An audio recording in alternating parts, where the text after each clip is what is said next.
Kamusta mga kabayan? Welcome to my channel. In this episode ay pag-uusapan natin ang Pilipinas at ang pagiging isang Filipino citizen.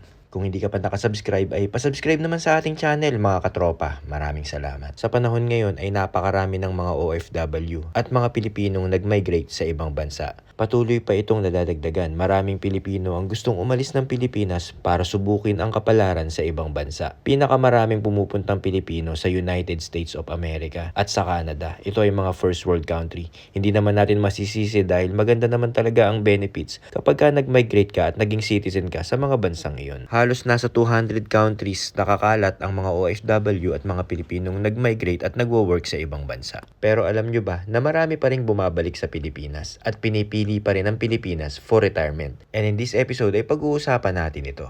Let's go! Isang dahilan kung bakit magandang mag-retire sa Pilipinas ay dahil sa cost of living. Kumpara sa mga first world country ay di hamak na mas mura talaga ang bilihin sa Pilipinas. At dahil mayaman tayo sa mga natural resources at agrikultura ay abot kamay lang ang mga healthy pagkain tulad ng prutas at mga gulay. Isa pang okay sa Pilipinas ay ang weather. Dahil lagi tayong summer, meron din tayong rainy season. Pero ang kagandahan nito, hindi sobrang init at hindi sobrang lamig. Kung ikaw ay nagrereklamo dahil mainit sa Pilipinas, may mga Pilipino naman tayong bumabalik sa Pilipinas dahil namimiss nila yung klima natin lalo na kapag na-stuck ka sa isang lugar na napakatagal ng snow at sobrang lamig. Siyempre, binabalik-balikan talaga sa Pilipinas ang magaganda nating karagatan. Napakaganda ng mga beach sa Pilipinas. Dahil binubuo tayo ng 7,000 islands or more, talaga namang masusulit mo sa dami ng magagandang beach resort ang pwedeng puntahan at dayuhin dito sa Pilipinas. Masasarap at murang pagkain. Alam naman natin na pang-international ang recipe at ang pagkain ng mga Pilipino na tinatangkilik din naman ng mga ibang lahi.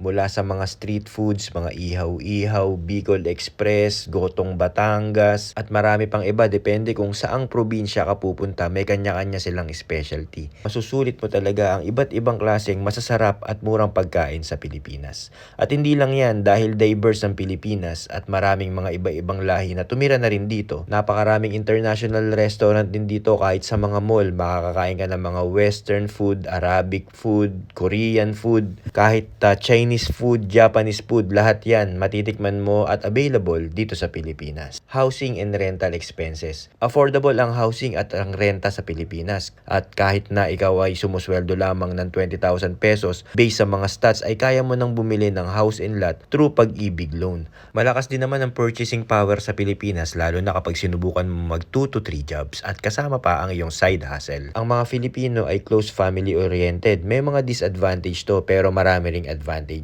Pero syempre dahil mahalaga sa atin ang pamilya, mas pinipili pa rin talaga ng ibang mga Pilipino na bumalik sa Pilipinas. Free and quality education. Libre mag-aral sa Pilipinas ang isang Filipino mula elementary, high school hanggang college. Di kalidad ang ating edukasyon kaya naman napakaraming OFW. Pang-international kasi tayo. At meron din tayong option dahil meron din namang mga private school at mga international school sa Pilipinas. Depende na lang kung may budget ka para i-enroll mo doon ang iyong mga anak. Philippine healthcare system. Maganda ang quality ng healthcare sa Pilipinas.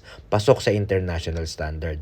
Although halo ito ng public at saka ng private sector. Meron tayong free healthcare tulad ng Malasakit Center at PhilHealth. Pero pinaka-ma-advise ko kung magre-retire ka sa Pilipinas ay kumuha ka ng health insurance. Sobrang accessible ng mga ospital sa Pilipinas at napakagagaling naman at salute sa mga doktor natin. Ang mga Pilipino ay very hospitable at welcoming kaya naman maraming mga foreigner at ibang lahi ang pinipili ring mag-retire sa Pilipinas. Ilan lang yan sa mga pangkaraniwang dahilan kung bakit pinipili ng mga Pilipino at ng ibang lahi na mag-retire sa Pilipinas. Kung meron pa kayong maidadagdag i-add nyo lang sa comment section. Salamat kung umabot kayo sa video na to. If you have some comments and suggestion, just leave it at the comment section.